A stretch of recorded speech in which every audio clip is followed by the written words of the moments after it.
tes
tes.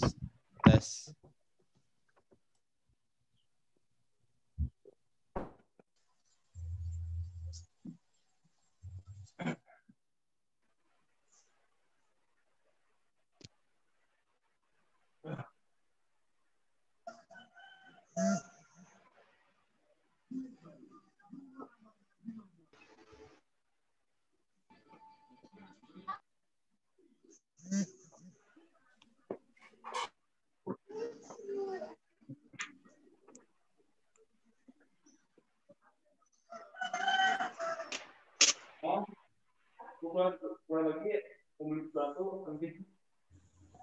Mau beli kertas HPS dulu buat kuliah, buat tulis, itu pakai itu. Ke kantor dulu bentar, bawah. Di mana?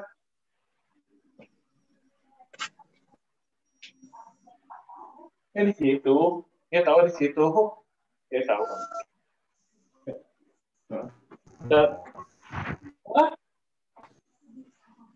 Apa? Ya. Ya, sayang ya.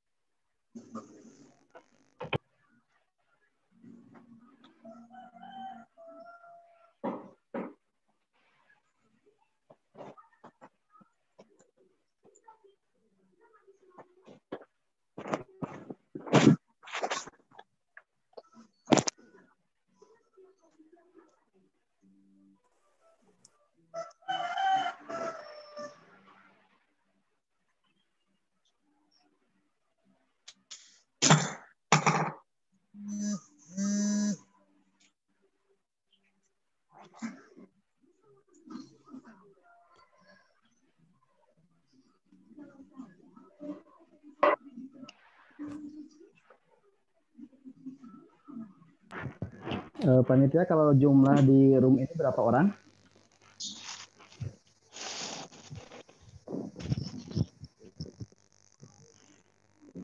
Assalamualaikum. Waalaikumsalam.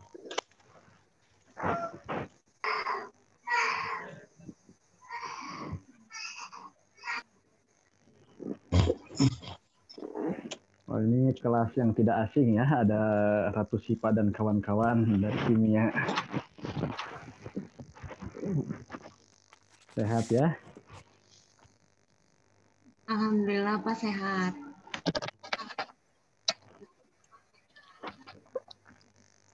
Alhamdulillah sehat Pak. Alhamdulillah.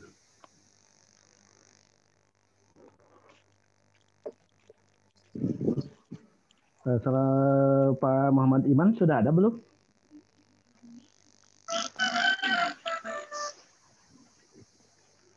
Belum ada ya? Sudah Pak Rizky.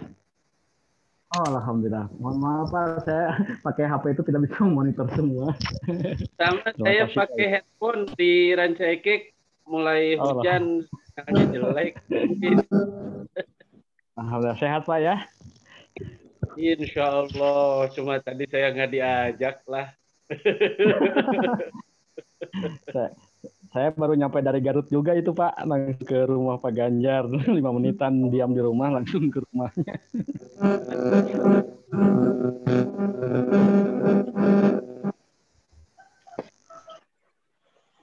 Baik, sekali lagi ya saya alhamdulillah Pak Iman sudah datang, Basil Fawati tadi sudah ada ya, Rebecca sudah ada Rebecca? Arif Firdaus tadi sudah, ya alhamdulillah para peserta juga sudah banyak ya. Nah, sekarang udah menunjukkan 15.40 waktu yang diberikan oleh panitia untuk memulai kegiatan. Baik, kita mulai semuanya ya. Mohon izin Pak Iman ya untuk memulai. Bismillahirrahmanirrahim. Assalamualaikum warahmatullahi wabarakatuh. Alhamdulillah.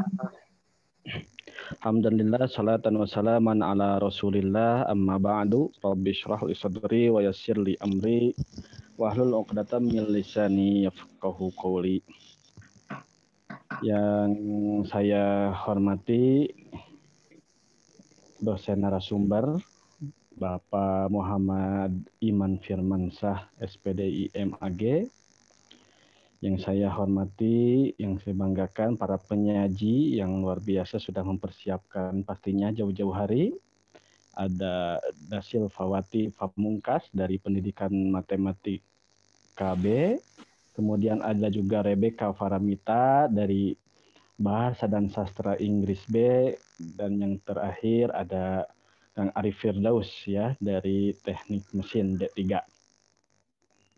Yang saya banggakan juga para mahasiswa yang sangat luar biasa, bagian dari peserta FGD tutorial SPI ini.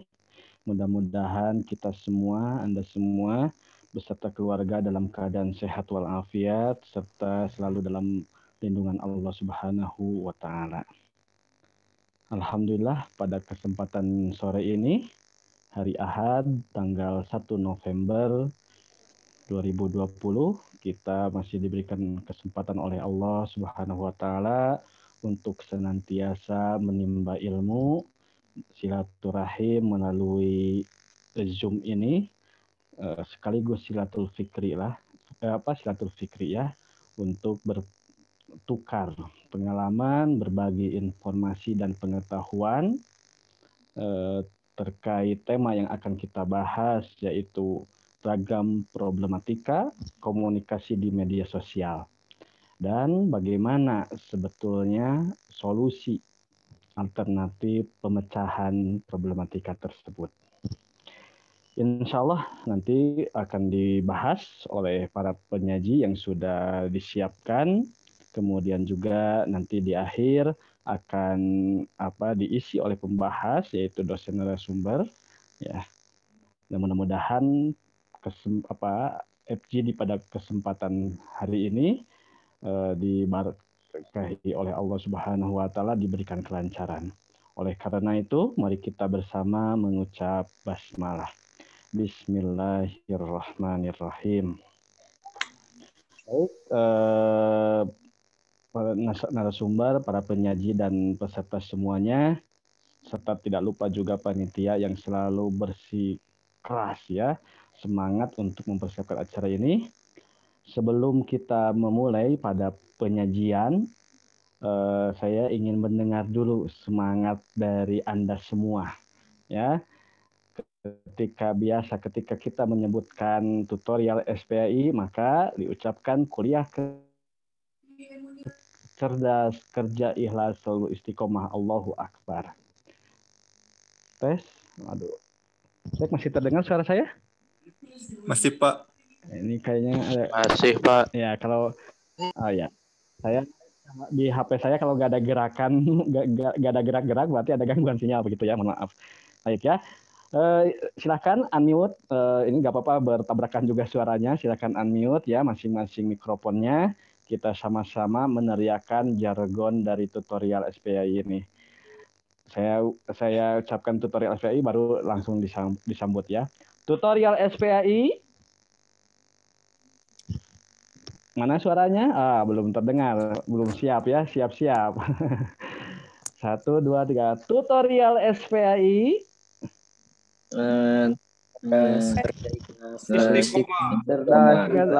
Allahu Akbar. Allahu Akbar. Allahu Akbar, Allahu Akbar, Allahu Akbar, Allahu Akbar. Baik, ya. Biasa karena kendala jaringan atau bagaimana, jadi menyautannya, nggak apa-apa.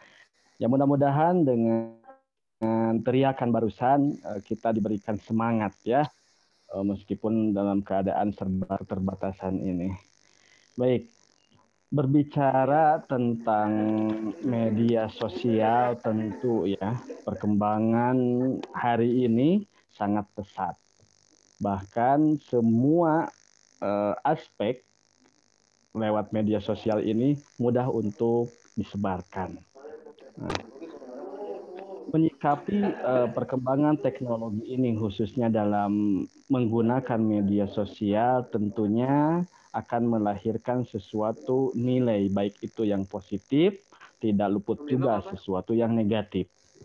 Lantas bagaimana sebetulnya agar bijak di dalam menggunakannya, agar tidak salah di dalam memakainya media ini, dan lebih bagaimana kita untuk menggunakan media sosial ini betul-betul seperti fungsinya, yaitu untuk mendekatkan yang jauh, bukan malah menjauhkan yang dekat. Nah, itu juga ya bagian problematika sebetulnya. Namun yang kita terima saat ini, adanya media sosial ini adalah sebagai wadah baru untuk penyebaran berita-berita yang sifatnya dusta, yang sifatnya belum benar adanya, ya, yaitu kita kenal dengan hoax. Nah, adanya berita tersebut, nah kita sebagai akademisi ya, baik mahasiswa ataupun keluarga ataupun siapapun tentunya jangan ditelan mentah-mentah, harus ada proses tabayun. Nah, untuk lebih jelas menggali ya apa saja sih sebetulnya problematika di dalam menggunakan media sosial ini dan bagaimana solusi pemecahannya, jangan kita dengarkan penyajian dari rekan-rekan kita yang luar biasa ya. Baik, untuk pertama nanti kita dengarkan penyajian dari Dasilvawati Pamungkas, kemudian akan dilanjutkan oleh Rebecca, kemudian Arif Firdaus ya. Oke, Teh Dasilvawati sudah siap? Saya minta suaranya dulu aja sebelum saya serahkan. Siap, Pak. Baik. Baik, para peserta semuanya dan para dosen narasumber, mari kita simak dengan seksama penyajian materi terkait ragam problematika komunikasi di media sosial dan solusi pemecahannya yang akan disampaikan oleh Dasilvawati Pamungkas dari Pendidikan Matematika B. Waktu dan kesempatan dipersilahkan, nanti masing-masing penyaji ya 5 menit, selanjutnya diskusi. Silakan. Baik, terima kasih atas kesempatannya. Di sini saya mau menjelaskan tentang ragam problematika komunikasi di media sosial dan solusi alternatifnya. Pasti teman-teman di sini tuh udah nggak asing gitu ya dengan media sosial. Apalagi dengan masa sekarang, masa pandemi, kebanyakan dari kita menghabiskan waktu itu di dunia maya gitu. Dan sehingga media sosial itu adalah sesuatu yang bukan asing lagi gitu di kita. Bahkan untuk ragam problematika ini sendiri, mungkin teman-teman juga ada yang pernah mengalami gitu. Jadi harapannya juga ketika setelah memberikan materi sekarang itu, setelah mengalami terus bisa membantu gitu teman-teman untuk menghadapi problematika yang teman-teman hadapi. Nah di sini tuh saya nggak banyak membawa kasus, hanya 3 kasus. Yang pertama itu berita bohong, atau kita sering dengar dengan berita hoax gitu. Terus yang kedua adalah chat jahil, yang ya. Oke, baik. Yang ketiga itu ada header. Mohon host mengkoneksikan. Ya. Nah, yang pertama itu ada berita bohong atau hoax. Nah, untuk berita bohong ini tuh dilarang dalam agama Islam. Karena untuk orang yang menyebarkan berita bohong itu akan mendapatkan hukumannya. Akan mendapat hukuman, maaf. Hukuman ini berdasarkan keterangan hukumannya ada di hadis riwayat Ahmad nomor 20.165 yang bacaannya yang artinya tadi malam aku bermimpi melihat ada Rasulullah SAW bersabda, tadi malam aku bermimpi melihat ada 2 orang yang mendatangiku, lalu mereka memegang tanganku keluar ke tanah lapang. Kemudian kami melewati 2 orang, yang satu berdiri di dekat kepala temannya dengan membawa gancu. Gancu itu sejenis kail gitu ya. Kalau misalnya orang yang suka mancing, itu tuh gancu itu seperti kailan yang paling ujung untuk mengaitkan ikan. Nah, oke, yang satu berdiri di dekat kepala temannya dengan membawa gancu dari besi. Lalu gancu itu dimasukkan ke dalam mulutnya, kemudian ditarik hingga robek pipinya sampai ke tengkuk.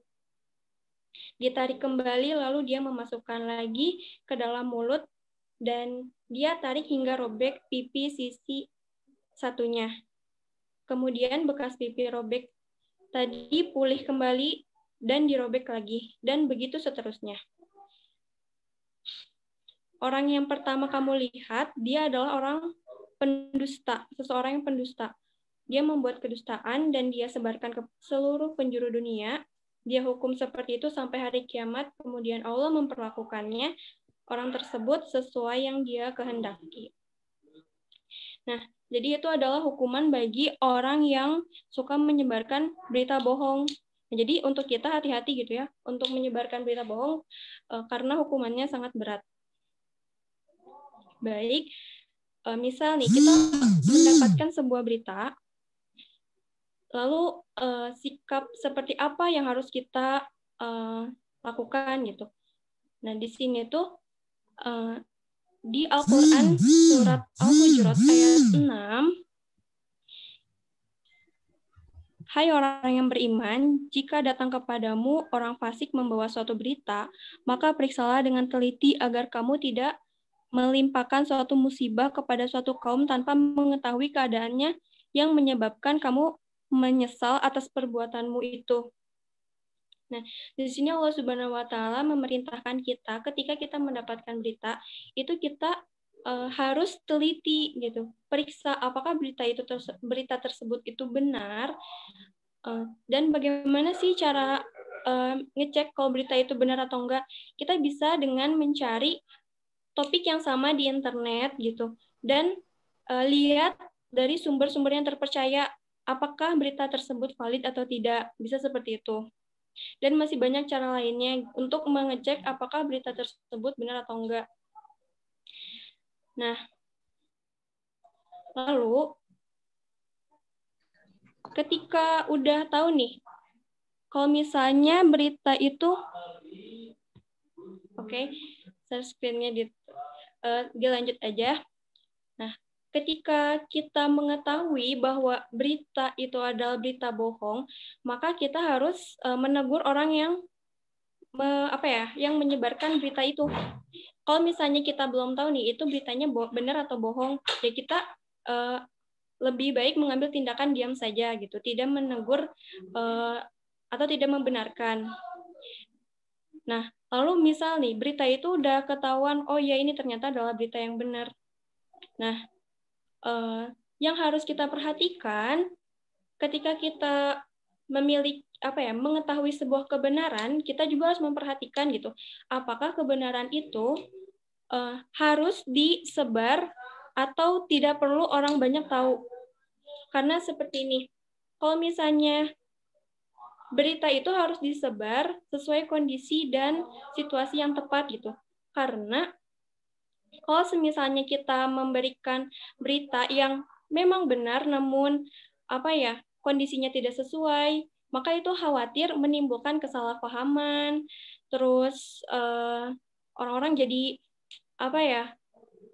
mungkin berita itu pun akan tidak diperhatikan dengan baik.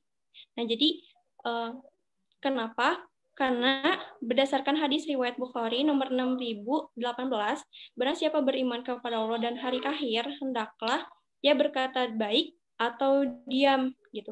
Jadi ketika kita memiliki informasi, apakah berita ini atau informasi ini akan berdampak baik? Nah, kalau misalnya berdampak baik, silahkan sebarkan. Kalau misalnya tidak, ya sudah tidak usah disebarkan. Seperti itu. Kasus berikutnya itu adalah chat jahil.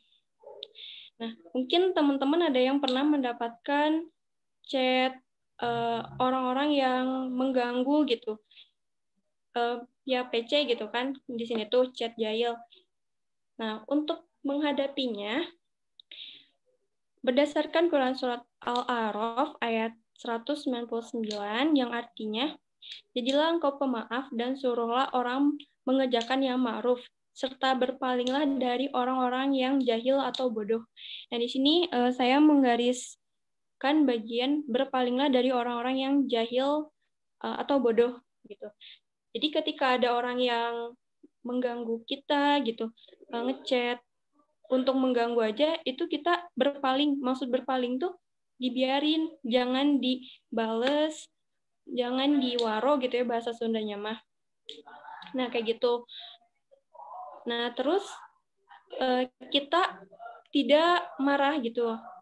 Maksudnya tuh tidak diwaro gitu. Orang tersebut tuh nggak dibales chatnya. Dan kita harus sabar. Kenapa sabar dan tidak marah gitu? Karena ketika kita diganggu, itu sebenarnya malaikat itu meminta ampun kepada Allah atas dosa-dosa kita. Jadi ketika kita memilih untuk sabar dan tidak marah, ketika kita diganggu gitu ya oleh orang jahil, maka sebenarnya malaikat meminta ampunan untuk kita dan memindahkan pahala dari orang jahil itu kepada kita. Kayak gitu. Nah, tapi kalau misalkan orang tersebut terus-terusan mengganggu sampai nelpon atau video call gitu ya, itu lebih baik diblokir aja. Kenapa? Karena khawatir ketika dia menelpon, sedangkan yang mengangkatnya adalah orang tua atau kakak gitu ya. Nah, dan itu tuh sangat bahaya dan riskan sekali gitu. Jadi lebih baik diblokir aja kontaknya. Kayak gitu. Kasus berikutnya itu adalah haters. Nah, haters di sini tuh yang suka menghujat, yang suka mencela, yang ingin menjatuhkan kita di depan banyak orang gitu ya, yang menjatuhkan harga diri kita di depan banyak orang. Nah, perlu diketahui juga bahwa sebenarnya haters atau menjatuhkan kehormatan seseorang, meskipun itu dengan lelucon gitu ya, atau maksud lelucon di sini tuh, tapi dengan niatan untuk menjatuhkan harga diri orang tersebut gitu. Nah, itu tuh dilarang dalam Islam. Berdasarkan Quran Surat Al-Hujurat ayat 6, hai orang-orang yang beriman, janganlah sekumpulan orang laki-laki merendahkan kumpulan yang lain. Boleh jadi yang ditertawakan itu lebih baik dari mereka. Dan jangan pula sekumpulan perempuan merendahkan kumpulan yang lainnya. Boleh jadi yang direndahkan itu lebih baik, dan janganlah suka mencela dirimu sendiri, dan jangan memanggil dengan gelaran yang mengandung ejekan. Seburuk-buruk panggilan adalah panggilan yang buruk sesudah iman. Dan barang siapa yang tidak bertaubat, maka mereka itulah orang-orang yang zalim. Nah, jadi haters ini tuh ketika kita merendahkan seseorang, sebenarnya itu tuh adalah sikap sombong. Yang mana kalau misalnya sikap sombong itu, orang yang memiliki sikap sombong, dia tidak akan masuk surga. Berdasarkan hadis Muslim nomor 91. Yang bunyinya, tidak akan masuk surga orang yang di dalam hatinya sebesar biji sawi kesombongan. Oke, ulangi. Tidak akan masuk surga orang yang ada di dalam hatinya sebesar biji sawi kesombongan. Lalu ada seorang laki-laki dari sahabat Rasulullah SAW berkata, wahai Rasulullah, salah seorang dari kami ingin agar bajunya bagus, demikian pula sandalnya bagus. Apakah itu termasuk kesombongan, wahai Rasulullah? Maka Rasulullah SAW bersabda, sesungguhnya Allah itu indah dan mencintai keindahan. Adapun kesombongan itu adalah menolak kebenaran dan meremehkan manusia. Nah, jadi hati-hati kalau misalnya kita merendahkan orang, haters menjadi haters, dan nah itu tuh termasuk ke dalam sikap sombong, yang mana kalau misalnya kita udah memiliki sikap sombong, maka tidak akan masuk surga. Ini berdasarkan hadis Muslim nomor 91. Punten admin, ini screen-nya next. Ya, 1 menit lagi ya. Oke. Iya, Pak. Nah, lalu gimana sih cara kita untuk menghadapi haters? Ya, misalkan kalau misalnya kita dihujat gitu ya di media sosial oleh orang lain gitu. Yang pertama, ini berdasarkan hadis riwayat Tirmizi nomor 2722. Jika ada seseorang yang menghinamu dan mempermalukanmu dengan sesuatu yang ia ketahui padamu, maka janganlah engkau membalasnya dengan sesuatu yang engkau ketahui ada padanya. Akibat buruk, biarlah ia yang menanggungnya. Ya, jadi ketika kita dipermalukan di depan umum, kita jangan balas dengan mempermalukan orang itu lagi, gitu. Akibat buruk yang timbul, biarlah dia yang menanggungnya, gitu. Nah, dan kita juga bisa gitu membela kehormatan kita. Jadi dengan tidak membalas menghina dia, tapi kita membela kehormatan kita yang direndahkan gitu ya. Maksudnya gimana? Contohnya tuh misal kayak gini. Ada yang mengejek kita di media sosial, ayahmu miskin gitu. Ya, kita bisa membelanya. Ayah saya adalah seorang pencari nafkah yang halal dan berkah. Kami senang mendapatkan rezeki yang cukup gitu. Bisa membalas seperti itu. Atau misal kita dibilang kamu bodoh dalam pelajaran bahasa Indonesia, itu direndahkan, kita bisa balasnya dengan tidak apa-apa, saya bisa berprestasi di bidang lain, saya juara 1, misal gitu ya, memang dia membela kehormatannya gitu ya, dengan bilang kalau misalnya dia juara 1 lomba, misal lomba renang, jadi kayak gitu. Dan tidak membalas dengan menghinanya kembali. Ya, seperti itu. Cukup sekian dari saya pemaparannya. Mangga dikembalikan kepada moderator. Baik, terima kasih Dasil Fawati Pamungkas dari Pendidikan Matematika B yang sudah menyampaikannya beberapa problematika sekaligus beberapa alternatif solusinya. Mulutmu harimaumu itu peribahasa dahulu ya. Kalau sekarang jempolmu adalah pisau ya. Bagaimana kita membuat negatif dan positifnya tergantung jempol itu. Nah, karena berkaitan dengan bahasa dan sekarang akan dilanjutkan penyajian dari perwakilan bahasa sastra Inggris ya. Bagaimana perspektif dari penyaji sekarang? Mari kita dengarkan yang akan diwakili ya oleh Tirta Komara Nurfaizah. Karena mohon maaf Rebecca Paramita tadi mengabari bahwasanya sedang ada gangguan. Silakan kepada Tirta Komara dari Tirta Komara atau Nurfaizah ya, ini apa nama sekaligus atau bagaimana? Silakan dari bahasa sastra Inggris. Ya, terima kasih kepada moderatornya. Sekali lagi, Assalamualaikum warahmatullahi wabarakatuh. Perkenalkan, nama saya Tirta Komara Nurfaizah dari jurusan Bahasa dan Sastra Inggris, kelas B. Pada hari ini, saya berkesempatan menjadi salah satu penyaji materi yang bertemakan ragam problematika komunikasi di media sosial dan solusi alternatif pemecahannya. Adapun hari ini saya akan membahas mengenai fenomena hoax yang beredar di sosial media. Seiring dengan berkembangnya media sosial di era modern seperti sekarang, muncul juga permasalahan yang mengiringinya. Salah satunya ialah permasalahan hoax. Berita hoax itu sendiri merupakan sebuah kata, yaitu kata serapan dari bahasa Inggris yang berarti beritanya bohong atau tidak dapat dipertanggungjawabkan kredibilitasnya. yang bisa kita artikan sebagai sebuah upaya untuk memperdaya banyak orang dengan berita tersebut. Hoax pun juga mempunyai beberapa sifat-sifat. Di antaranya adalah 1, hanya dugaan dan dibuat-buat.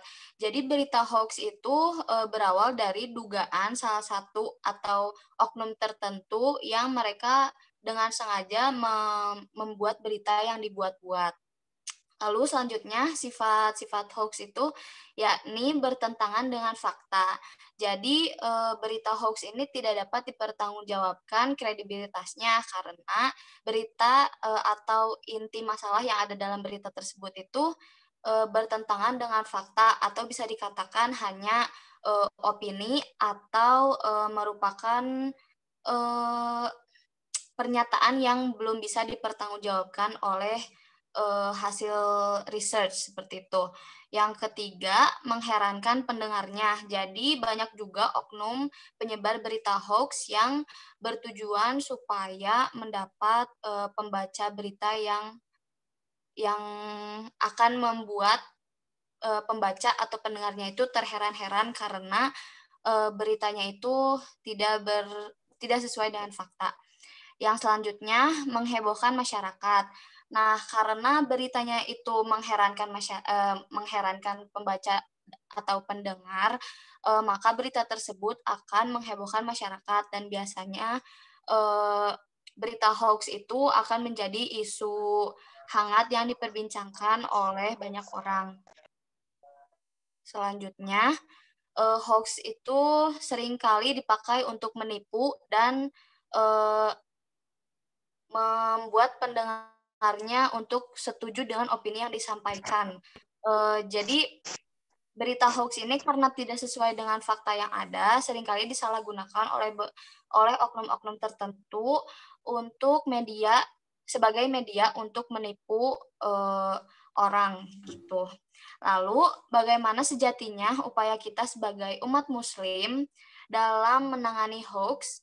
Di dalam Al-Quran sendiri terdapat salah satu ayat yang secara jelas memberikan tuntunan kita untuk menyikapi berita bohong. Sebagaimana yang tertuang di dalam Al-Quran surat Al-Hujurat ayat ke-6 yang sebelumnya telah dibacakan oleh penyaji yang sebelumnya dan artinya juga sudah disampaikan.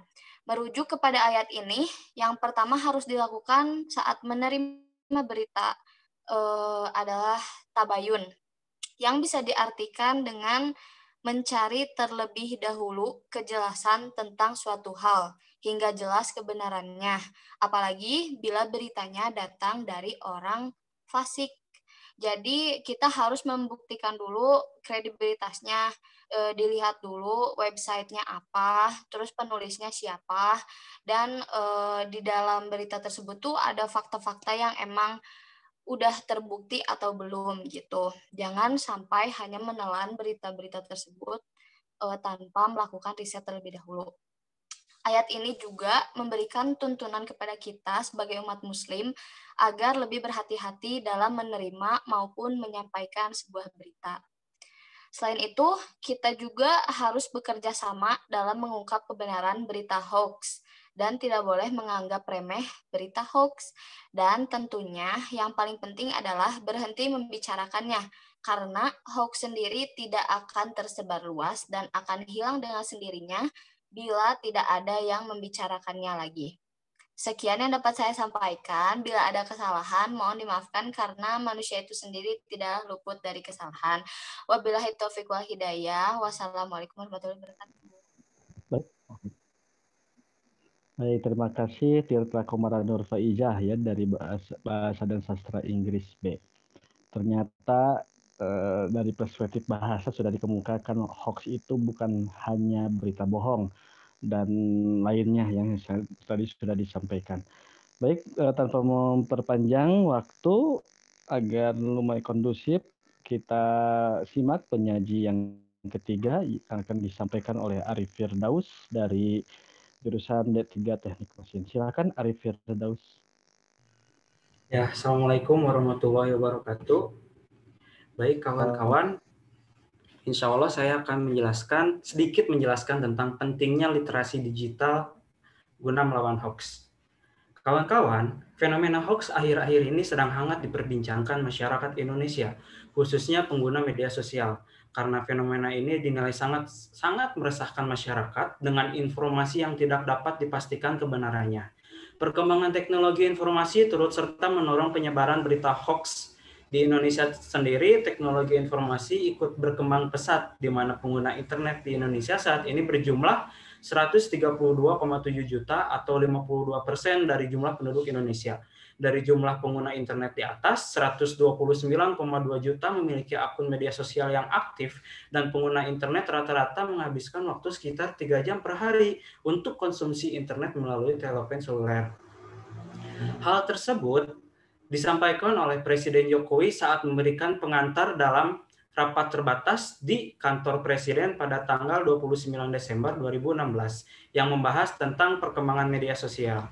Bapak Presiden juga menambahkan akhir-akhir ini begitu marak berita-berita bohong dan palsu atau hoax yang bergerak viral di tengah masyarakat. Nah, kita masuk ke pengertian hoax. Hoax adalah informasi sesat dan berbahaya karena menyesatkan persepsi manusia dengan menyampaikan informasi palsu sebagai kebenaran. Hoax mampu mempengaruhi banyak orang dengan menodai suatu citra kredibilitas. Sebagai kawan-kawan, sebagaimana yang tercantum di dalam Al-Quran, surat Al-Hujurat ayat 6, yaitu Bismillahirrahmanirrahim. Ya ayyuhallazina amanu in ja'akum fasikum binaba'in fatabayyanu an tusibu qauman bijahalatin fatusbihu ala ma fa'altum nadimin. Yang artinya, insya Allah, hai orang-orang yang beriman, jika datang kepadamu orang fasik membawa suatu berita, maka periksalah dengan teliti, agar kamu tidak menimpakan suatu musibah kepada suatu kaum tanpa mengetahui keadaannya yang menyebabkan kamu menyesal atas perbuatanmu itu. Quran Surat Al-Hujurat ayat 6. Bersandar pada ayat ini, sebagian ulama juga berargumen kewajiban untuk mengambil berita dari orang yang terpercaya atau sikoh, tanpa harus melakukan klarifikasi terlebih dahulu. Oleh karenanya, dalam kajian ilmu hadis, sebuah kabar hadis ahad yang terpercaya atau sikoh, hadis yang diriwayatkan hanya satu orang, tidak secara mutawatir, sebagaimana ayat-ayat Al-Quran dapat diterima dan bisa dijadikan sebagai argumen. Lalu, literasi media. Literasi media adalah pendidikan yang mengajari khalayak media agar memiliki kemampuan menganalisis pesan media, memahami bahwa media memiliki tujuan komersial atau bisnis dan politik sehingga mereka mampu bertanggung jawab dan memberikan respon yang benar ketika berhadapan dengan media. Bahan penelitian ini diambil dari media sosial yang berisi hoax yang serta-merta menjadi perhatian masyarakat serta instansi terkait, baik kelebihan atau kekurangan dari media atau berita yang timbul sebagai menjadi rujukan penulis. Nah, kawan-kawan, kita lihat kan itu di PPT-nya atau di slideshow-nya ada gambar yang merupakan contoh kasus. Kita ambil contoh kasus hoax yang beredar di media sosial. Sebuah gambar yang disebut sebagai kartu nikah, kawan-kawan. Gambar tersebut menunjukkan sebuah kartu menyerupai kartu ATM yang kecil berwarna kuning dengan tulisan kartu nikah berada di bagian tengah atas. Di pojok kiri atas terdapat gambar burung Garuda Pancasila. Sementara di pojok kanan atas terdapat logo Kementerian Agama. Tampak depan terdapat kolom foto untuk pria, chip berwarna coklat emas, serta kolom tempat tanggal menikah. Sementara tampak di bagian bawah atau yang kita anggap sebagai belakang kartu, terdapat 4 kolom yang disediakan untuk foto istri. Nah, kawan-kawan, kalau misalkan itu ada dan beritanya pun dulu sempat viral kan, sangat-sangat kontroversial sekali. Nah, untungnya Kementerian Agama memastikan bahwa gambar kartu nikah yang berwarna kuning itu hoax. Itu bukan bentuk kartu nikah yang kami keluarkan, itu hoax. Kata Sistem Informasi KUA Anwar Saadi melansir dari laman Kemenag. Anwar menjelaskan bentuk kartu nikah yang dikeluarkan Direktorat Jenderal Bimas Islam Kemenag memiliki warna dasar hijau dengan campuran kuning. Bagian atas kartu bertuliskan KOP Kementerian Agama. Nah, kawan-kawan, jadi berita itu hoax ya. kita contohnya. Nah, kawan-kawan, agar kita terhindar dari berita hoax tersebut, alangkah baiknya kita tahu cara melawan hoax itu bagaimana. Yang pertama yaitu adalah hati-hati dengan judul provokatif. Berita hoax seringkali menggunakan judul sensasional yang provokatif. Misalnya dengan langsung menuding jari ke pihak tertentu. Isinya bisa diambil dari berita media resmi, hanya saja diubah-ubah agar menimbulkan persepsi sesuai yang dikehendaki sang pembuat hoax. Oleh karenanya, apabila menjumpai berita dengan judul provokatif, sebaiknya Anda mencari referensi berupa berita serupa dan situs online resmi, kemudian bandingkan isinya apakah sama atau berbeda. Dengan demikian, setidaknya Anda sebagai pembaca bisa memperoleh kesimpulan yang lebih berimbang. Lalu yang kedua adalah cermati alamat situs.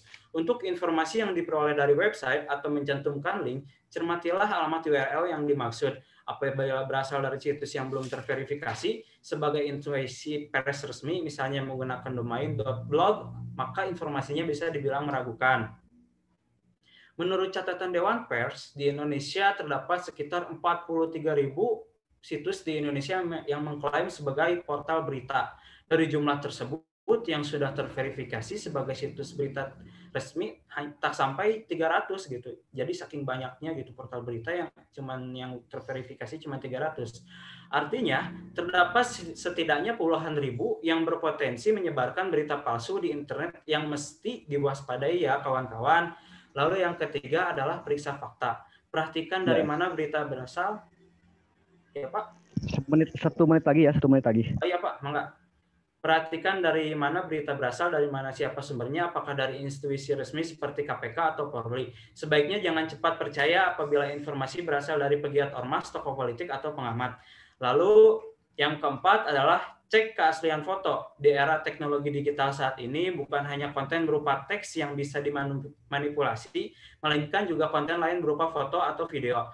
Ada kalanya pembuat berita palsu juga mengedit foto untuk memprovokasi pembaca.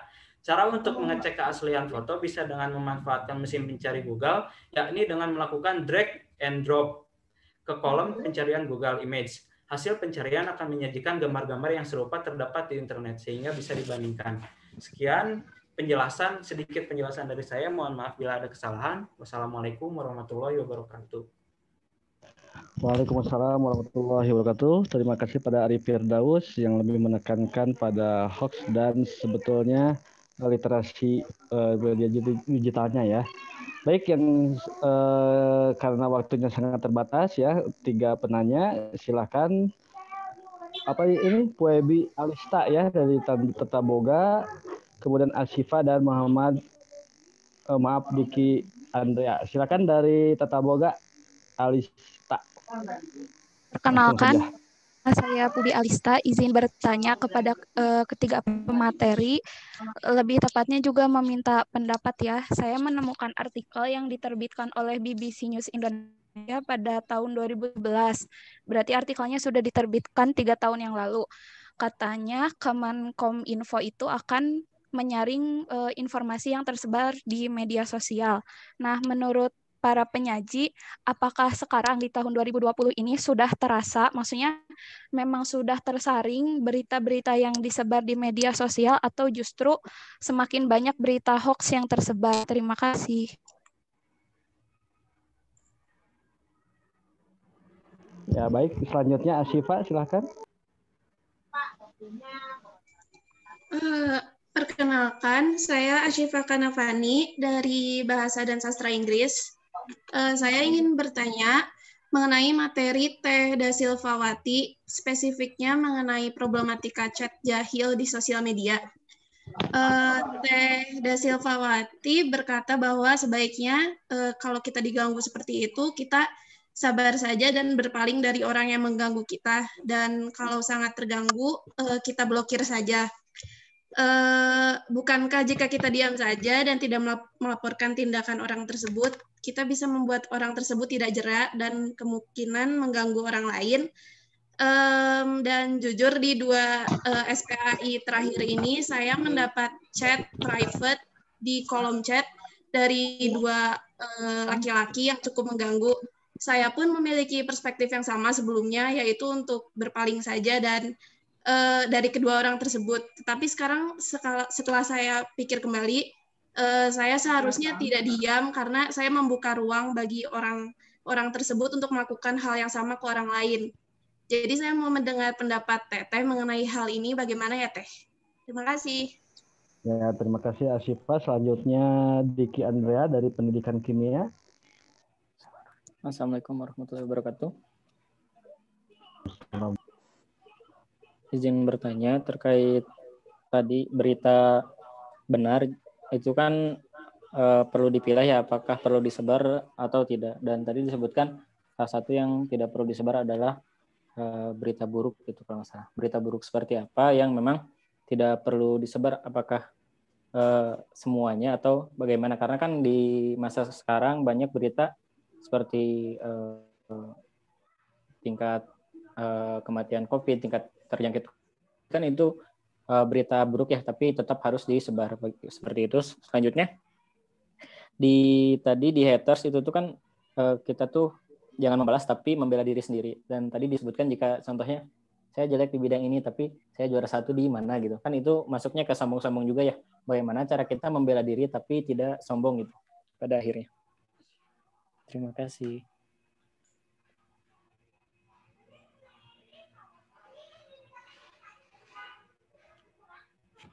Ya, baik. Terima kasih pada para penanya ya, karena waktu sangat singkat.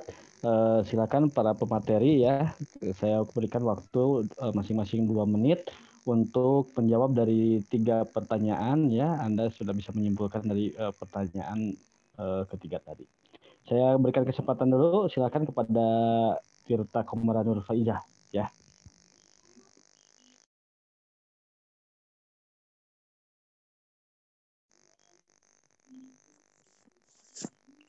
Ya, atau Arif Firdaus yang sudah siap. Silakan Arif Firdaus ya yang sudah siap. Saya insya Allah akan menjawab pertanyaan dari Poeba Alista dari jurusan yaitulah. Yang pertanyaannya adalah Kominfo akan menyaring berita yang tersebar di media sosial. Menurut saya itu Kominfo itu melakukan pekerjaannya dengan masif gitu. Bukti nyatanya saat Indonesia punya konflik yang diawali di Jawa Timur dengan Papua gitu. Itu emang salah, cuman langkah Kominfo udah benar, soalnya jika si internet dengan pemadaman internet gini, jika si internet dinyalakan akan banyak berita-berita hoax yang bermunculan yang membuat si Indonesia pecah gitu. Jadi menurut saya mah masif. Seperti itu, Bubi. Terima kasih.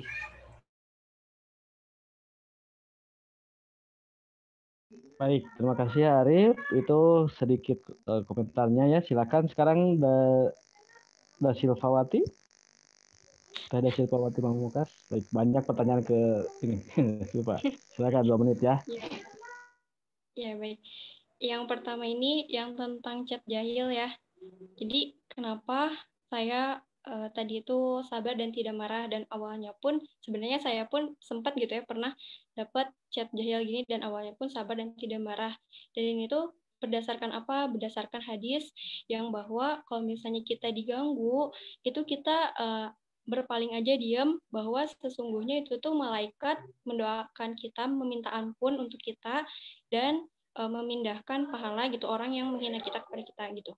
Nah tapi dan nggak baik juga gitu kalau misalnya ya dibiarkan begitu saja bahwa si pelaku ini akan ke mana-mana. Jadi maksudnya tuh sabar dan tidak marah tuh ketika emang si objeknya tuh kita aja, tapi kalau misalnya kita berpotensi dia pun sebenarnya objeknya tuh bisa ke semua perempuan misalnya tuh.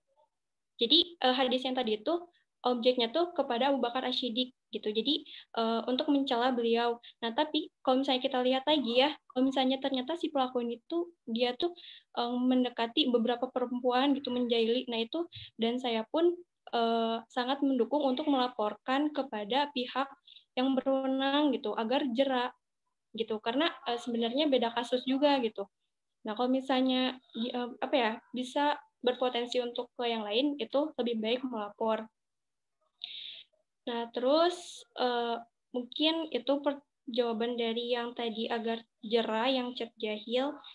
Terus ada yang pertanyaan dari haters ketika kita membela diri dan kita untuk salah satunya itu membela kehormatan.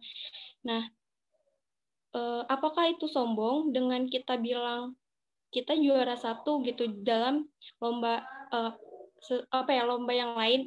Itu bukan termasuk sombong, karena sombong itu sendiri tadi saya sudah menjelaskan bahwa sombong adalah menolak kebenaran dan merendahkan orang lain. Bahkan sebenarnya yang sombong itu siapa? Hatersnya, bukan kita yang kebenaran, karena haters itu adalah orang yang mencela kita, orang yang merendahkan kita. Nah, merendahkan itu adalah salah satu sifat sombong. Nah, jadi tujuan kita untuk membela diri ini tuh ya jangan bahwa kita tuh tidak serendah itu, apalagi kalau dia merendahkan kita di halayak umum gitu, di mana orang-orang tuh tahu gitu, misal si A itu tercela, dan kita nggak bisa gitu membiarkan diri kita terlihat tercela di depan orang gitu.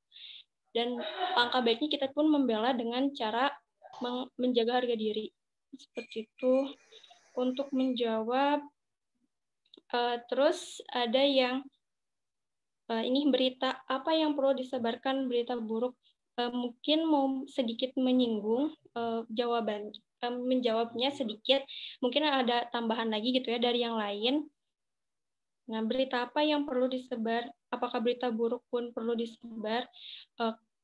Jadinya tuh, kalau dari saya, melihat dari hadis riwayat Bukhari nomor 6018, hendaklah berkata baik atau diam. Nah, maksudnya, apakah berita buruk yang di sini dimaksud tuh seperti kematian, tadi kematian yang yang bisa dibilang itu berita buruk, tapi sebenarnya kalau misalnya kita telaah lagi, itu adalah berita baik, yakni maksudnya berita untuk memberikan kehati-hatian gitu kepada orang lain bahwa COVID-19 ini tuh berbahaya gitu, nggak bisa orang-orang tuh acuh aja karena itu akan membahayakan orang lain. Nah kan itu adalah sebuah berita baik. Jadi maksud baik di sini tuh kita lihat gitu, apakah itu tuh bisa berpotensi memberikan kebaikan kepada banyak orang, dan apakah itu pun bisa menambah keilmuan gitu. Kita memberitahu ini, terus kalau misalnya bisa menambah keilmuan untuk orang lain, ya lebih baik itu untuk disebar. Seperti itu, terima kasih. Mungkin dari yang lain ada yang mau menambahkan. Atau ya, dari teman-teman. Terima kasih. Ya, terima kasih Dasilvawati. Kemudian Tirta Komara Nurfaiza, ada? Ada, Pak. Ya, silakan. Jadi menurut saya jawaban dari penyaji-penyaji lainnya sudah menjawab semua pertanyaan, tapi saya tertarik dengan pertanyaan dari tadi, salah satu pertanyaan yang menyinggung tentang haters yang pastinya menjelek-jelekan martabat kita di depan orang, dan bagaimana cara kita menyikapi dan membela diri tanpa harus menyombongkan mungkin prestasi kita ya. Jadi menurut saya tuh untuk menanggapi haters itu akan lebih baik untuk tidak mempedulikan mereka yang sudah menjelek-jelekan kita, kayak ya udah dianggap itu mah kayak udah biasa gitu. Semua orang juga pasti akan selalu punya orang yang hate sama prestasi kita, karena semakin tinggi dan semakin terkenal kita karena suatu kebaikan atau karena suatu prestasi, maka semakin banyak orang-orang yang merasa iri. Apabila ingin melakukan self defense juga, kita dapat melaporkan mereka kepada pihak yang berwajib atas tindakan yang mengganggu atau menindas atau bahkan menjelekan nama baik. Seperti itu. Ya, terima kasih Tirta Komaran Faizah ya. Luar biasa sebetulnya keaktifan dari para peserta semuanya, namun sangat mohon maaf sekali ya karena waktu yang sangat terbatas. Tidak semua penyaji diberikan kesempatan, diberikan waktu yang panjang ya untuk lebih menjelaskannya. Ada beberapa pertanyaan juga sebetulnya di kolom chat, tapi untuk penyajian saya rasa ya sebentar. Mohon sayang ya sok. Mamulah ya, ke Bapak ya. Bapak nanti kerja lah. Baik, mohon maaf.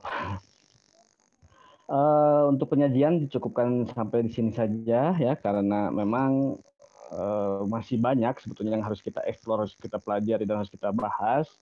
Namun sekali lagi karena keterbatasan waktu, mohon maaf kepada para penanya tidak bisa dijawab secara langsung. Mungkin nanti akan disinggung atau dikaitkan lah oleh narasumber. Sekali lagi saya ucapkan terima kasih pada Dasil Fawati Pamungkas dari Pendidikan Matematika B, kemudian juga Tirta Komara Nur Faiza dari Bahasa dan Sastra Inggris B, dan terakhir ada Arif Firdaus ya dari D3 Teknik Mesin. Terima kasih atas penyajiannya, pengetahuan dan informasinya yang disampaikan. Terima kasih juga para penanya. Selanjutnya kita akan dengarkan pemaparan dari narasumber dosen kita, Bapak Dr. Kans Muhammad Iman Firmansyah, SPDI MAG. Pak Dr. Iman sudah hadir, sudah ya tadi ya. Silakan boleh di-unmute-kan. Namun saya serahkan kesempatan kepada Pak Iman. Ini saya bacakan lagi ya, ada beberapa pertanyaan Pak, juga nanti mohon disinggung juga di kolom chat terkait tentang hoax dalam ibadah ya. Banyak WA berantai malahan, kalau Anda tidak menyebarkan maka akan begini. Kalau Anda menyebarkan akan begini. Nah itu ada seolah-olah ribut gitu kan. 1000 kali bla bla bla gitu kan. Bagaimana menyikapi hal tersebut ya. Kemudian juga ada juga yang jelas pasti tidak dipungkiri ya, di media sosial pasti berkaitan dengan politik ada, berkaitan dengan bisnis juga ada. Dulu kita kenal dengan Republik Twitter. Nah itu adalah orang-orang yang bagaimana menyebarkan informasi entah itu benar atau tidak. Itu sedikit pengantar lagi atau menyambungkan pertanyaan dari para peserta. Untuk kesempatan yang lebih luas silakan saya berikan kepada Bapak Muhammad Iman Firmansyah, SPDI MAG, waktu sampai jam 16.45, Pak. Baik, Pak Risris. Baik. Gimana, terdengar suara saya? Terdengar, Pak. Sangat terdengar. Jelas. Ini sedang tidak bagus sinyalnya di daerah Ranca Ekek nih. Oh, jadi off cam ya. Iya. Fotonya boleh off cam ya. Karena fotonya terlihat lah. Nah, tuh ada juga yang sama ya. Karena sedang hujan, sinyalnya lompat kiri, lompat kanan. Baik, terima kasih Pak Risris yang saya muliakan. Teman-teman dari pengurus tutorial yang saya banggakan. Dan yang saya sangat mengapresiasi para penyaji dan juga para peserta FGD dari SPAI ini. Saya Muhammad Iman Firmansyah dari Prodi Ilmu Pendidikan Agama Islam.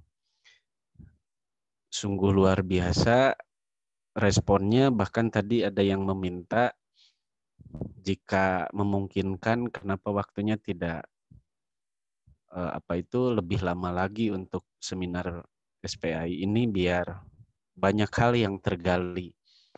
Insya Allah ini jadi masukan untuk memperbaiki tentunya ke depan. Tapi tidak bisa dipungkiri karena dengan pandemi ini kita harus berbenah dan salah satunya berbenah dalam penyelenggaraan SPAI ini. Terima kasih tadi yang memberi masukan. Saya doakan untuk semua juga dalam keadaan sehat, keluarga Anda juga dalam keadaan sehat. Bismillahirrahmanirrahim. Assalamualaikum warahmatullahi wabarakatuh. Seyogianya bahwa seluruh berita yang ada, yang dimuat, yang kemudian setiap orang membacanya akan memiliki dampak, paling tidak dampak dia bisa mengetahui. Lebih jauhnya itu bisa lebih memahami dan lebih jauhnya lagi orang bisa melaksanakan apa yang dia baca, dia pahami dari suatu berita atau suatu narasi yang disampaikan. Akan tetapi masalahnya adalah tidak jarang dari penyampai berita itu memiliki maksud dan tujuan yang lain. kalau kita baca berbagai literatur tentang hoax ini, saya tertuju pada satu kajian dari Curtis 1958. Jadi tahunnya itu sudah lebih tua dari saya dan kita semua. Mungkin ini usia ayah saya ya di usia itu. Bahwa paling tidak dulu hoax ini digunakan dalam bidang politik untuk meningkatkan atau memperburuk citra dari pemerintah atau lawan politik. Namun sekarang berkembang luas. Oleh karena ini, sebagaimana halnya Muslim, harus seperti apa kita mengantisipasi tentang suatu berita yang belum tentu apakah itu hoax atau bukan hoax. Kalau kita menelisik sejarah, tentu rekan-rekan semua sudah bisa mengambil kesimpulan bahwa bukan saja ketika dunia ini didiami oleh segenap manusia yang dari dulu sudah mulai mengisi dunia ini, tapi ketika Adam dan Hawa juga, Adam dan Hawa itu yang sedang enak-enaknya di surga itu sudah juga termakan hoax. Pada saat itu penyebar hoaxnya adalah para iblis yang kemudian mengganggu siapa? Ya dua makhluk manusia yang diciptakan Allah. Yang pertama, bagaimana Hawa itu diperdayai. Yang kedua, bagaimana Adam juga diperdayai. Sehingga dua manusia yang dulu dari nenek moyang kita, Adam dan Hawa itu juga termakan hoax yang diperdayai oleh iblis. Sehingga kemudian diturunkan oleh Allah sebagai sanksinya. Nah, jadi adakah sejarah yang paling lama dari hoax itu? Kalau kita melihat, mencermati dari sejarah itu, ternyata hoax itu sudah ada sejak Adam dan Hawa. Bahkan pada saat itu yang kemudian menjadi pelakunya adalah nenek moyang. Yang menjadi pelaku sampai dikenai sanksi termakan hoax itu adalah nenek moyang kita dan pelakunya adalah iblis. Kata Curtis itu paling tidak ada dua hal yang ingin ditujukan oleh si pelaku penyebar bohong itu atau hoax. Yang pertama itu untuk memperdayai. Jadi yang pertama caranya itu adalah untuk memperdayai. Di sini tujuan dari pelaku penyebar hoax itu adalah bagaimana kita dapat diperdaya dengan berita itu. Sehingga apa yang disampaikan dari berita itu, subjek yang menerima dari pesan dari berita itu menjadi percaya.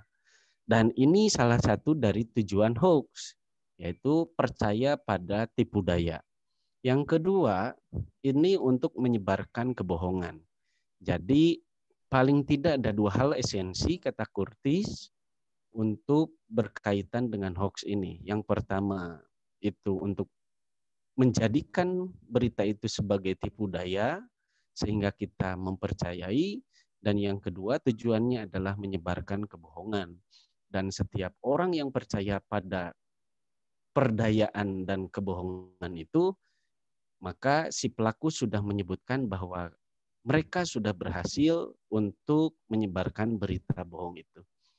Nah, ada tiga hal yang harus kita perhatikan pada era disrupsi ini. Era disrupsi 4.0 pada saat sekarang dan era sosial 5.0 sekarang itu, paling tidak ada tiga hal yang sudah harus kita pertimbangkan. Tadi oleh para narasumber, para penyaji sudah dibahas. Yang pertama adalah bagaimana kita juga melek dalam literasi digital. Nah, kalau ada yang bertanya bagaimana caranya kita bisa menyeleksi apakah itu hoax atau bukan hoax, yang pertama kuasai dalam diri kita secara individu melek dengan teknologi atau yang dikatakan dengan literasi digital. Yang kedua adalah berkaitan dengan literasi data.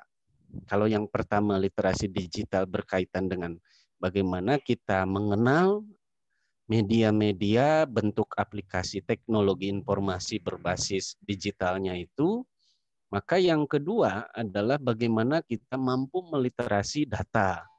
Literasi data ini dapat kita lakukan dengan beberapa macam. Yang paling terkenal dengan literasi data adalah jika ada satu berita berkaitan dengan X, maka kita harus mencari berita yang sebanding untuk menjelaskan berita X itu. Jika tidak terdapat berita lain yang sebanding untuk menjelaskan berita X ini, maka sudah dipastikan bahwa berita ini perlu dipertanyakan keakuratannya. Tadi narasumber kedua menjelaskan itu. Dalam kaitan apa sih sebenarnya? Sebenarnya kalau Anda pahami secara mendalam, hadis yang kita terima sekarang itu juga ada hadis-hadis palsu atau hadis-hadis hoax kalau bisa dibilang dengan sebutan hoax di definisi literal sekarang. Nah, bagaimana para muhadifin, para ahli dalam ilmu hadis ini menyeleksi mana hadis yang betul-betul valid, mana yang betul-betul tidak valid, sehingga menghasilkan beberapa tingkatan hadis. Ada hadis sahih, ada hadis hasan, ada hadis dhaif, ada hadis maudhu. Nah, berkaitan dengan tingkatan hadis itu, maka kita sudah bisa menggambarkan bahwa ternyata bukan saja dalam hal berita secara temporer pada saat ini, untuk ilmu kita mendapati penyeleksian agar terhindar dari hoax-hoax yang merugikan kita. Jadi caranya adalah kalau saya melihat dari para muhadisin menyeleksi dengan sumber-sumber yang lain tentang keakuratan data itu. Jadi kalau tadi ada yang bertanya di chat bagaimana menyeleksi adalah dengan cara mencari berita sebanding yang untuk menjelaskan tentang berita tersebut. Kemudian yang ketiga, selain literasi digital, literasi data, yang ketiga adalah literasi humanitas. Apa itu literasi humanitas? Literasi humanitas berkaitan dengan kita sebagai manusia. Sehebat apapun data dalam teknologi itu bisa berdampak pada dua hal. Apakah kita akan menjadi bodoh sebagai manusia dan terperdaya dengan teknologi informasi, atau kita lebih pintar dari teknologi informasi sehingga kita bisa mempergunakannya. Namun bagi Muslim ini terkait dengan ada nilai absolut dari Allah yang telah tadi para narasumber jelaskan, bagaimana kita harus menyampaikan berita yang betul-betul benar, dan jika ada yang tentang berita yang tidak benar tentang kita, bagaimana mengantisipasinya tadi sudah dijelaskan. Tapi berkaitan dengan kita sebagai Muslim, ada nilai absolut yang tadi sudah saya jelaskan, dan ada nilai-nilai universal. Apa itu nilai universal? Ini berkaitan dengan sebenarnya jika setiap manusia memiliki kesadaran moral yang tinggi berkaitan dengan nilai universal, sebelum dia membuat satu berita, membuat satu narasi, apakah fakta atau itu fake, maka dalam dirinya harus terbebani dengan moral itu. Moral adalah bagaimana dia menyadari ada nilai absolut, ada nilai universal. Nah, ini yang barangkali kita menyaksikan pada saat ini sangat perlu kita pertanyakan dari beberapa orang yang menyebarkan berita hoax. Ya, kalau tadi dalam sejarahnya hoax itu digunakan dalam politik, terutama untuk bagaimana meningkatkan citra pemerintah atau memperburuk citra pemerintah, maka hoax itu berkaitan dengan masalah citra. Apa itu citra? Citra itu adalah image. Image itu adalah bagaimana nilai dari diri, nilai dari suatu kelompok, nilai dari suatu negara. Nah, para penyebar hoax yang awalnya dari politik itu berusaha untuk menggulingkan lawan politik mereka dengan memperburuk citra dari pemerintah yang pada saat itu berkuasa. Pun dengan sebaliknya, orang di sekitar pemerintah menggunakan berita untuk memperbaiki citranya, walaupun misalnya kadang-kadang tidak banyak melaksanakan hal-hal yang merupakan capaian yang telah diberitakan itu. Nah, selanjutnya bagaimanakah sikap Muslim untuk mengantisipasi hoax yang tadi yang saya sebutkan dari hadis itu, bagaimana orang itu menyeleksi dengan berita yang sama. Yang kedua, ada yang namanya tabayun. Apa itu tabayun? Tabayun itu adalah upaya meng-cross-check, upaya menelusuri sumber berita, dasar kekuatan berita, kemudian kevalidan dari sebuah berita, dan kemudian sampai pada memperoleh keyakinan apakah itu berita itu benar atau berita itu tidak benar. Nah, prinsip ini yang sepertinya pada saat sekarang banyak diabaikan, terutama kita melihat beberapa kalangan Muslim yang begitu sangat literal. Dalam bahasa Kordowi itu disebut dengan sangat literal. Dalam bahasa beberapa filosof dari Barat pada saat sekarang namanya skriptura atau skriptualis. Apa itu literal, apa itu skriptualis? Adalah orang yang ketika membaca berita itu dia tidak mencari perbandingan berita, tapi dia langsung percaya. Nah, ini yang sekarang terjadi dan menjadi kekhawatiran yang saya analisis dan saya pahami, sehingga ada kelompok Muslim yang begitu literal. Sehingga tadi ada pertanyaan, bagaimana sih ada berita tentang agama seperti ini, dan kalau tidak menyebarkan mendapat akan mendapat bencana, musibah, dan lain sebagainya, dan kalau menyebarkan berita itu akan mendapat pahala. Nah, berkaitan dengan ini, maka apakah kita tergolong pada orang yang skriptual atau literal tadi, yang langsung begitu dia membaca langsung mempercayai, dan kemudian dia langsung menyebarkan, atau kita tergolong pada orang yang memahami dengan makna konteksnya atau kontekstualis. Jadi seyogianya seorang Muslim itu bukan saja memahami secara literal, dia paham bacanya, paham tentang redaksi beritanya, tapi dia juga paham dari konteks berita itu. Sehingga ketika akan dia sebarkan, maka dia akan telusuri makna konteksnya terlebih dahulu. Dan ini yang saya pahami sekarang sedang dianalisis, banyak terjadi kaum literalis yang justru akan berdampak pada dua hal. Yang pertama, dia menjadi seorang yang fanatik luar biasa atas sesuatu. Kenapa orang menjadi fanatik? Karena satu, orang hanya membaca pada sisi literalnya saja atau sisi teksnya saja. Dan ini menurut saya kelompok ini harus dicerahkan oleh para narasumber tadi agar memahami sesuatu itu bukan saja teks tapi ada konteks. Kemudian sama halnya dengan penyebar berita lain yang akan memperbanyak jumlah jaringan dan jumlah anggota, para penyebar hoax juga adalah bertujuan untuk memperbanyak dan menambah jaringan agar subjek yang ditujunya itu mempercayai tentang itu. Sehingga apa yang dikatakan oleh beberapa ahli, dan salah satunya dari studi yang dilakukan oleh banyak orang termasuk Kurtis, diteliti juga oleh Mastel, diteliti juga oleh Dedi Rianto Rahadi dari Indonesia, paling tidak beberapa hal ini menjadi bahaya.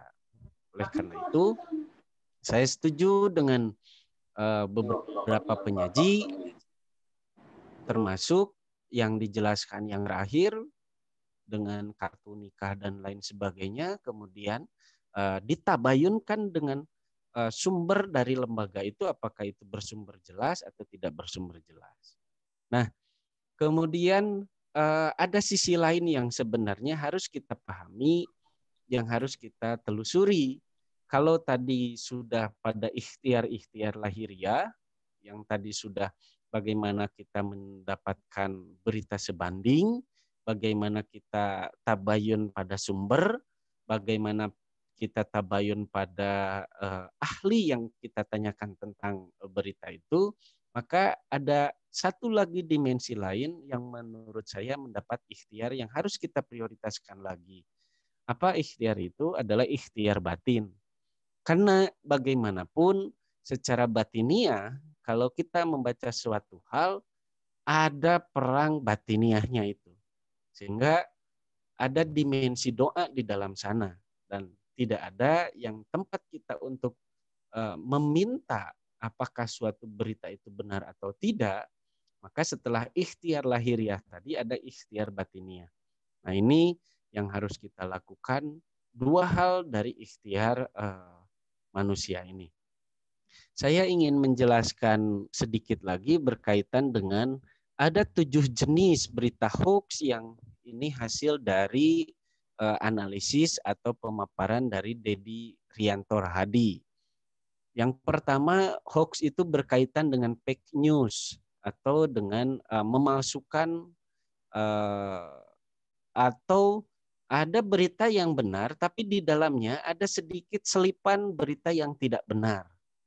Nah, ini harus kita hati-hati karena seperti persis sama, tapi ada penyelipan yang tidak sama. Yang kedua, ada clickbait. Apakah itu? Itu yang disebut dengan hoax dalam arti jebakan atau tautan yang disematkan di lokasi strategis sehingga menarik orang untuk membaca sumber atau situs yang disebarkan. Yang ketiga adalah konfirmasi yang bersifat bias. Apa konfirmasi yang bersifat bias? Ada berita yang benar, tapi kemudian dia membuat berita tandingan untuk menilai suatu berita yang dia tandingi itu, tapi justru dengan tidak berdasar pada kaidah-kaidah yang benar. Yang keempat, ada yang berkaitan dengan misinformasi atau informasi yang salah, yang tidak akurat. Yang kelima, berkaitan dengan satir atau sebuah tulisan yang menggunakan humor atau ironi, yang lebih dibesar-besarkan daripada isinya. Yang keenam, ada yang berkaitan dengan kejadian yang diberitakan di mana emosi lebih berperan. Maka ini biasanya disebut dengan berita yang sangat subjektif. Dan yang ketujuh berkaitan dengan propaganda. Nah, mana sih yang lebih banyak berperan pada era sekarang? Paling tidak nomor 1 dan nomor 7 banyak terjadi. Kalaupun itu sebuah berita yang diselipkan dengan kebohongan, kadang-kadang itu jarang dilakukan atau jarang terjadi. Kenapa saya lebih menelisik pada nomor 1 dan nomor 7? Nomor 1 itu jelas Anda semua juga sudah memahami apa itu fake news ya, fakta atau fake gitu ya. Namun yang nomor 7 ini yang harus kita pahami secara mendalam karena propaganda ini sedang digunakan oleh kelompok-kelompok Muslim terutama yang sifatnya ideologis literalis ini untuk memperluas jaringan, dan salah satunya adalah propaganda ini digunakan oleh kelompok-kelompok literalis fundamentalis. Apa literalis fundamentalis? Kelompok ini adalah mencoba memahami Islam secara dangkal yang kemudian itu menghasilkan kelompok-kelompok radikalis atau radikalisme atas nama agama. Kalau kita menyaksikan bagaimana sekarang fenomena banyak kaum muslim milenial atau muslim muda baik di kampus ataupun di luar kampus begitu sangat emosional terhadap ajaran agama Islam, tapi sayang dalam pemahamannya itu masih sifatnya literalis atau tekstualis. Apa yang terjadi? Yang terjadi adalah sifat fanatik. Apa yang bahaya dari sifat fanatik? Yang bahaya dari sifat fanatik adalah dia merasa benar berdasarkan pada literasi yang hanya pada sisinya saja yang dia baca, tidak membaca pada sisi-sisi yang lain. Sehingga apa yang terjadi? Yang terjadi adalah kelompok dirinya lah yang paling benar, sedangkan kelompok yang lain adalah salah. Ini yang berbahaya. Dan ini yang digunakan oleh propaganda radikalisme. Alih-alih mengatasnamakan Islam, alih-alih mengatasnamakan jihad misalnya, maka kelompok ini berhasil menjadikan ideologi agama menjadi ideologi untuk menyebarkan radikalisme. Sehingga apa yang terjadi? Yang terjadi pada saat sekarang di 2 dekade ini betapa citra Islam justru sebaliknya banyak hancur. Nah, ini yang harus kita waspadai secara bersama, karena dari 7 jenis hoax itu yang nomor 1 Anda sudah bisa memahami karena memang itu sudah sangat banyak kita saksikan di media sosial. Tapi yang nomor 7 ini mereka menggunakan soft power atau pendekatan yang sifatnya kekuatan yang sangat lembut, menggunakan teknologi untuk menyebarluaskan propaganda. Tujuannya adalah jelas, bukan menjadikan Islam rahmatan lil alamin, tapi menjadikan orang lain menjadi Islamofobia, menjadi takut dengan Islam. Nah, ketika orang kemudian takut dengan Islam, maka ini akan menjadi sebuah citra yang buruk dan berhasil. Kelompok mereka berhasil.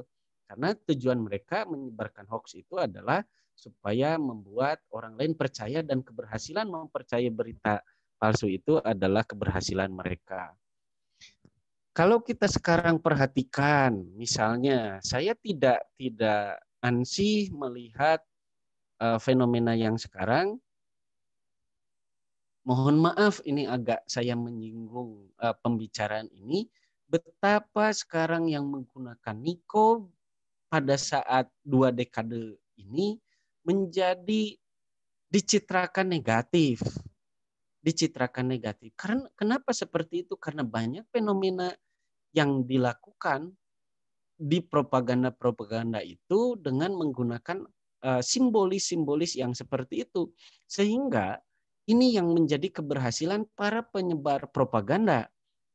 Sehingga kemudian simbolnya diuniversalitaskan bahwa simbol itu sama dengan radikalis. Padahal ini sungguh sangat memilukan, ini sungguh sangat mengkhawatirkan. Karena berkaitan dengan simbol itu hak dasar dari semua orang, termasuk apakah orang ingin memutuskan menggunakan niqab atau tidak menggunakan niqab. Ini berkaitan dengan masalah pribadi dalam memahami ajarannya. Tapi dengan propaganda itu, para kelompok yang menyebarkan propaganda berhasil menyebarkan itu. Sehingga keberhasilan ini yang menurut perspektif mereka menjadi suatu kebenaran di pihak umum. Dan ini sangat berbahaya. Dan ini merupakan tujuan mereka itu berhasil menyebarkan itu. Nah, prinsip utamanya adalah tetap pada satu kata, yaitu dalam Islam itu ada yang namanya tabayun yang sudah saya jelaskan tadi. Tabayun memiliki makna literal adalah bagaimana peng-cross check data, tapi lebih pada itu tabayun juga bermakna eksegesis. Apa itu eksegesis? Eksegesis biasanya digunakan untuk memahami bagian-bagian atau makna kontekstualnya. Biasanya para filosof menggunakan dengan nama hermeneutik. Jadi kalau orang filosof biasanya menggunakan kata hermeneutik. Apa hermeneutik itu adalah menggali makna selain makna yang tersurat, makna yang tersirat. Sehingga kita memahaminya bukan dari sudut teks saja, tapi juga memahami berita itu dari makna konteks. Nah, yang kalau bahasa filosof dikatakan dengan makna hermeneutik. Atau kalau dalam bahasa pemahaman kontekstual ajaran-ajaran agama itu biasanya disebut dengan pemahaman eksegesis. Dalam bahasanya Pak Risris biasanya ini sangat familiar dengan bahasa Pak Risris. Nah, itu saja dari penyampaian saya dalam sharing, hanya melengkapi bukan menyempurnakan, karena tidak boleh kata-kata itu terlontar. Semua yang diberikan oleh para penyaji itu sangat benar, dan saya takjub dengan para penyaji, dan semua yang ditanyakan oleh para peserta juga luar biasa.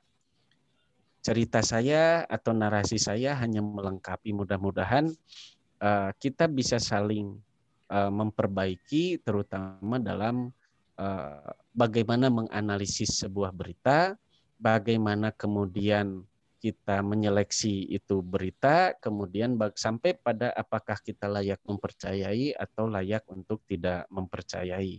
Paling tidak satu kata dalam Islam adalah kata tabayun, dan itu merupakan kata kunci. Itu saja Pak Risris. Mohon maaf saya tidak menyampaikan dalam bentuk paparan PowerPoint atau menampilkan on cam, karena kalau on cam tadi sudah 2 kali saya terpental, walaupun tidak on cam sudah 2 kali terpental. Dan ini bukan berita fake, tapi ini betul berita-berita fakta dari saya. 2 kali terpental itu luar biasa sakitnya ya. Silakan Pak Risris. Baik, terima kasih Pak Iman Firmansyah. Saya terlena juga ya. Saya tidak berani untuk menghentikan, walaupun tadi diberikan waktu 45 menit yang sampai 45 menit 16.45. Sekarang sudah 17, terlewat 15 menit, tapi justru saya lebih menghayati dan terlena dengan pemaparan dari Pak Iman ya. Biasa seolah-olah saya ingin cepet-cepet S3 juga, Pak. Amin. Kita doakan bersama. Amin. Kita doakan ini Pak Iman ini mudah-mudahan cepat menyelesaikan ya S3-nya, gelar doktornya segera dapat diraih juga, karena sudah cocok jadi guru besar ya sebetulnya. Kemudian juga tadi ada yang memberikan saran juga terkait waktu tutorial, dan memang beliau ini juga sebagai sekretaris penyelenggara tutorial ya, beliau Pak Iman Firmansyah ini. Baik, saya tidak akan menyimpulkan, Anda sudah bisa merekam sendiri apa yang disampaikan, hanya catatannya kita menjadi literal dan kontekstual ya. Banyak kajian agama itu yang sifatnya, banyak orang maksudnya ya, yang tidak hanya literal, tapi justru kontekstual itu yang perlu dipahami oleh kita semua, agar kita bisa bijak dalam menggunakan media sosial.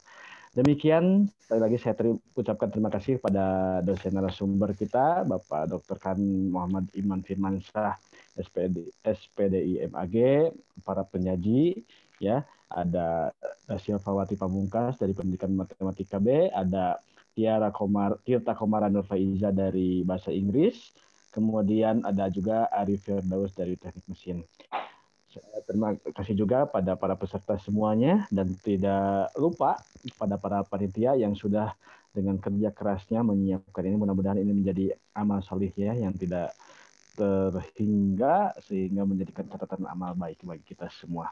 Baik, sebelum saya akhiri, seperti biasa saya akan teriakan jargon tutorial SPAI ya. Anda silakan di-unmute ya untuk bersama-sama menjawab jargonnya.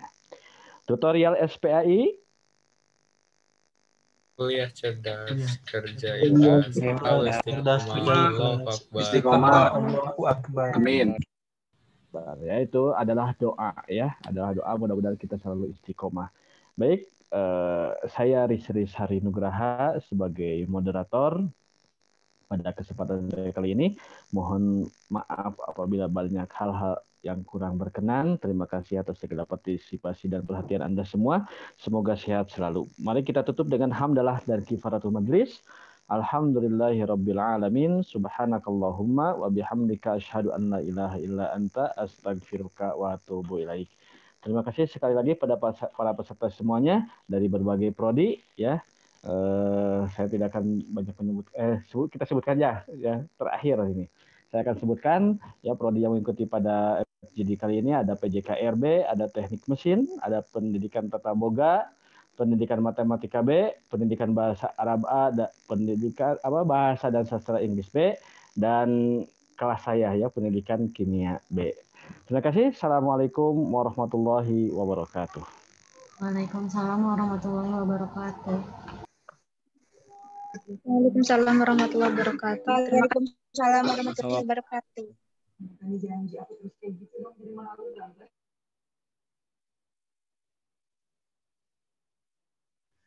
Terima kasih Bapak dan semuanya.